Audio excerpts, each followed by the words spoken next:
Hai semua, kembali lagi nih sama saya di another video seputar manajemen pemasaran agribisnis.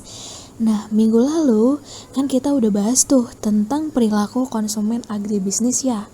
Di video kali ini, lanjutan dari video sebelumnya nih. Adapun topiknya yaitu pengambilan keputusan konsumen.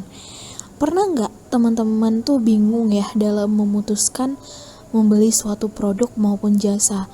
Misalnya nih, kira-kira lebih bagus produk A atau produk B ya? Atau kelebihan produk A itu apa ya dibandingkan produk B? Dan sebagainya. Nah, kalau teman-teman sering tuh mengalami kebingungan seputar menentukan pilihan, video ini cocok banget nih untuk teman-teman simak. Yuk, kita mulai videonya ya.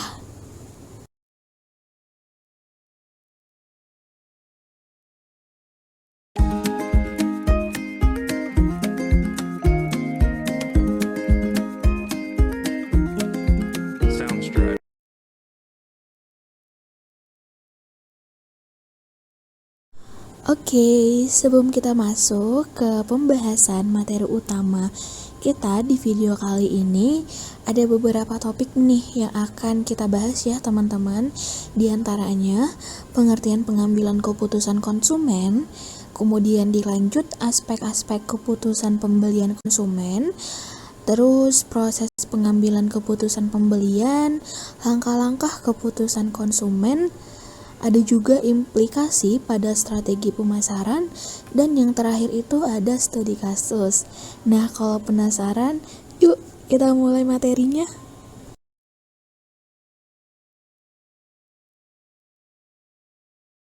Nah, pembahasan yang pertama yaitu pengertian pengambilan keputusan konsumen. Nah, teman-teman ada yang tahu nggak sih kira-kira pengambilan keputusan konsumen itu apa? Ayo coba kasih tahu di kolom komentar ya. Nah, keputusan pembelian konsumen merupakan proses di mana konsumen memilih dan mengevaluasi produk atau jasa. Nah, seringkali tuh konsumen mempertimbangkan berbagai hal yang sesuai dengan kebutuhannya dalam proses keputusan pembelian tersebut. Menurut beberapa ahli, diantaranya Sifman dan Kanuk tahun 2000 mendefinisikan konsumen sebagai pemilihan suatu tindakan dari alternatif atau lebih dua pilihan. Sedangkan menurut Setiadi tahun 2003 bahwasanya pengambilan keputusan konsumen adalah proses pengintegrasi yang mengkombinasikan pengetahuan untuk mengevaluasi dua perilaku alternatif atau lebih dan memilih salah satu di antaranya. Nah, jadi dari para ahli tersebut dapat kita simpulkan bahwasanya semua perilaku baik itu disengaja maupun tidak yang dilandaskan pada keinginan yang dihasilkan ketika konsumen secara sadar memilih salah satu di antara tindakan alternatif yang ada.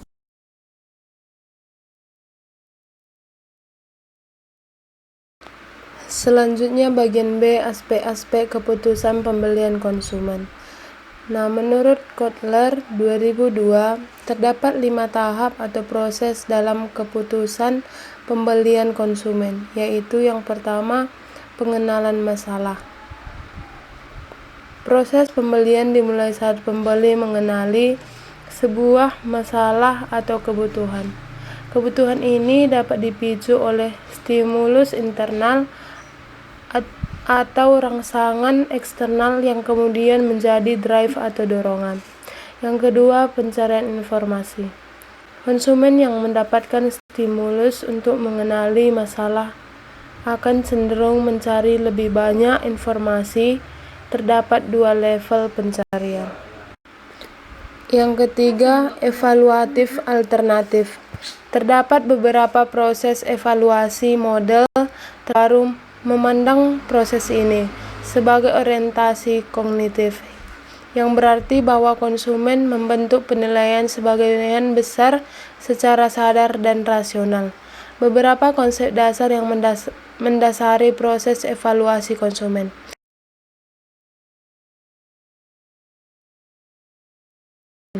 Yang keempat, keputusan membeli. Pada tahap evaluasi, konsumen membentuk preferensi di antara mereka di berbagai pilihan yang ada, dan juga dapat membentuk niat untuk membeli produk yang paling disukai dan dirasa sesuai dengan kebutuhan. Terdapat dua faktor yang mempengaruhi tahap keputusan membeli. Nah, yang kelima, perilaku pasca pembelian. Setelah membeli produk tersebut, konsumen bergerak ke tahap akhir. Proses pembelian di mana konsumen akan mengalami beberapa tingkat kepuasan atau ketidakpuasan. Kepuasan pembeli dengan pembelian adalah fungsi dari kedekatan antara harapan pembeli dan kinerja produk yang dirasakan. Proses puas ini mempengaruhi apakah konsumen membeli produk lagi dan memberikan tanggapan secara positif atau tidak menyenangkan tentang produk kepada orang lain.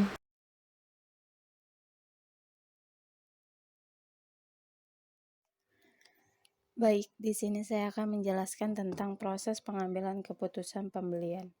Terdapat 5 tahapan proses pengambilan keputusan pembelian yang dilakukan oleh konsumen, yaitu pertama, pengambilan kebutuhan.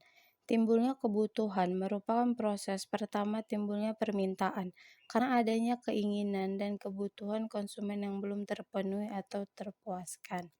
Yang kedua, pencarian informasi.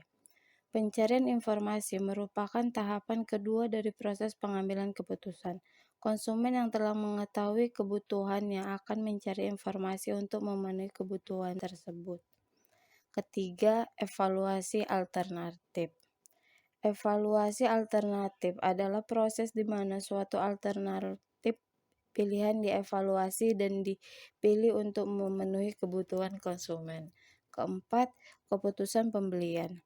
Keputusan pembelian merupakan tahap terakhir dari serangkaian proses keputusan pembelian. Keputusan pembelian dilakukan setelah konsumen memilih alternatif pilihan.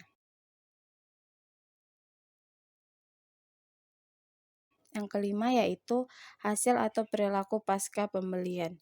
Setelah pembelian terjadi, konsumen akan mengevaluasi hasil pembelian yang telah dilakukannya. Konsumen mengevaluasi apakah alternatif yang dipilih memenuhi kebutuhan dan harapan segera sesudah digunakan.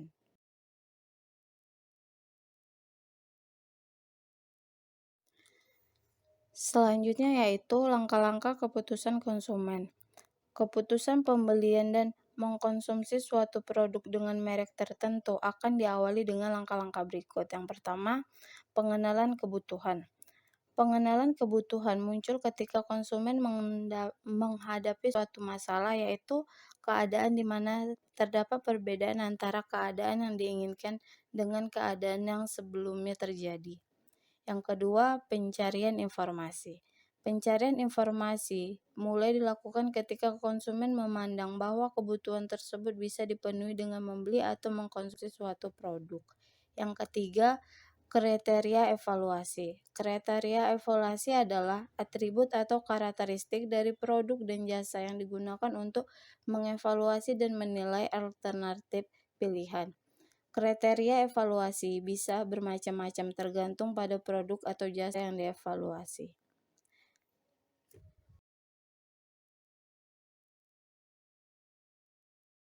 Strategi pemasaran. Untuk mengembangkan strategi pemasaran yang efektif, pemasar harus mengetahui jenis proses pemecah masalah yang digunakan oleh konsumennya untuk membuat keputusan pembelian. Pemasaran yang menargetkan beberapa segmen pasar sekaligus masing-masing dengan proses pemecah masalah yang berbeda, harus mengembangkan multi strategi untuk mempengaruhi hasil keputusan yang berbeda. Multi strategi tersebut adalah satu,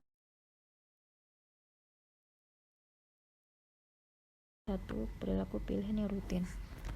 Pemasar merek yang telah mapan dan memiliki pangsa pasar yang besar harus terus memelihara merek-merek agar tetap ada pada set yang dibangkitkan dalam benak segmen pasar yang paling menjanjikan.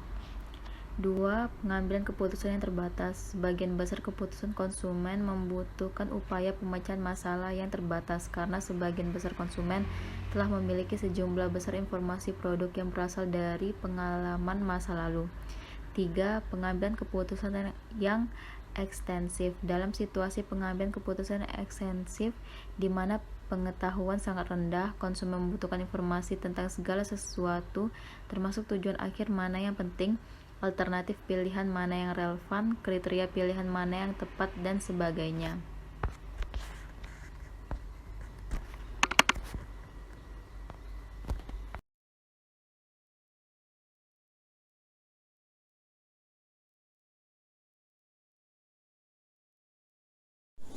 Oke teman-teman, sekarang kita masuk ke pembahasan studi kasus ya. Adapun studi kasus yang akan kita bahas kali ini berjudul Analisis Pengambilan Keputusan Konsumen dalam Pembelian Sayur Organik Studi Kasus di Supermarket Hero Malang yang diteliti oleh Maratul Hafimah ya. Fahimah maksud saya tuh. Nah, jadi teman-teman, penelitian ini itu bertujuan untuk mengetahui karakteristik konsumen sayuran organik dan faktor-faktor apa yang menjadi pertimbangan keputusan konsumen dalam pembelian sayur organik. Nah, konsumen yang dimaksud di sini adalah pembelian sayur organik di Hero Supermarket Kota Malang. Untuk populasinya sendiri adalah konsumen sayur organik dan sampelnya yaitu dilakukan dengan metode accidental sampling dengan jumlah responden sebanyak 82. Kemudian pengumpulan data primernya dilakukan dengan cara wawancara, sedangkan data sekundernya sendiri diambil dari internet dan instansi terkait.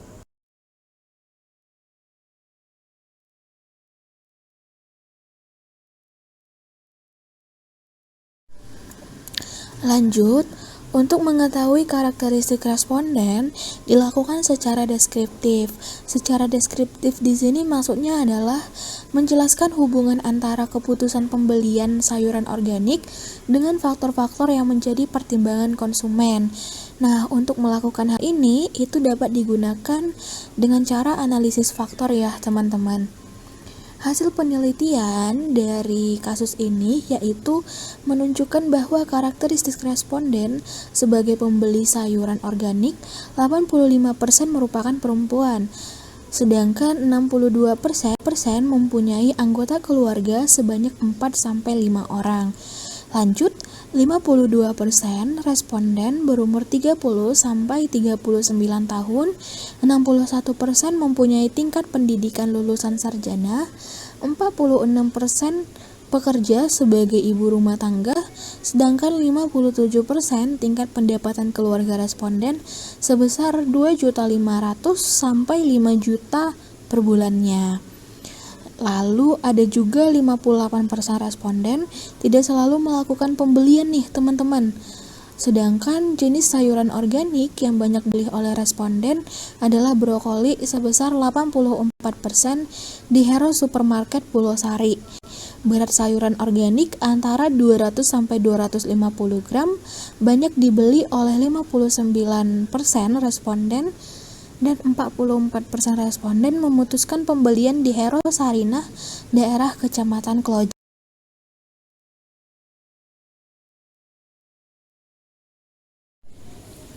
Nah, itu dia teman-teman pembahasan seputar pengambilan keputusan konsumen. Jadi dari pembahasan tadi kita bisa tahu ya kira-kira bagaimana sih proses dalam konsumen mengambil keputusan membeli suatu produk ataupun jasa. Nah, dari pembahasan tadi juga para produsen harusnya tahu nih kalau misalnya konsumen ingin memilih suatu keputusan gitu ya dalam membeli suatu barang ataupun jasa, itu nggak bisa sat, tapi banyak langkah-langkahnya. Mulai dari pengenalan kebutuhannya dulu, kira-kira si konsumen tuh kebutuhannya apa sih.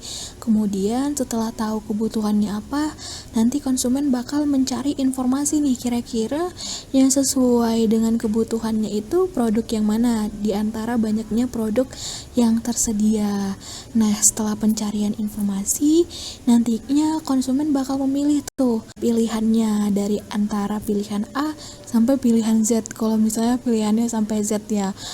Setelah itu, setelah memutuskan untuk membeli suatu produk, nanti akan dievaluasi nih dari si konsumen. Kira-kira produk ini itu layak nggak ya diberikan rating 5 gitu ya, dari 1 sampai 5, atau ratingnya 1 nih, buruk gitu ya, kualitasnya jelek atau mungkin packagingnya jelek kalau misalnya dia tuh dalam bentuk produk ya, dan lain-lain sebagainya.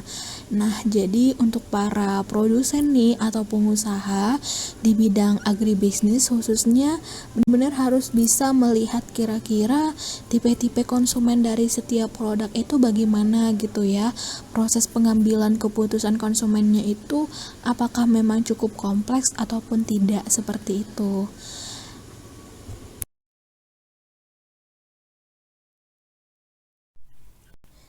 Ada satu quotes yang oke banget nih teman-teman dengan bahasan kita kali ini. Anda tidak mendapatkan loyalitas dalam sehari, melainkan dari hari ke hari. Untuk itu, perusahaan harus bisa adaptif nih dengan kebutuhan konsumen, agar bentuk loyalitas konsumen semakin berkembang tiap harinya.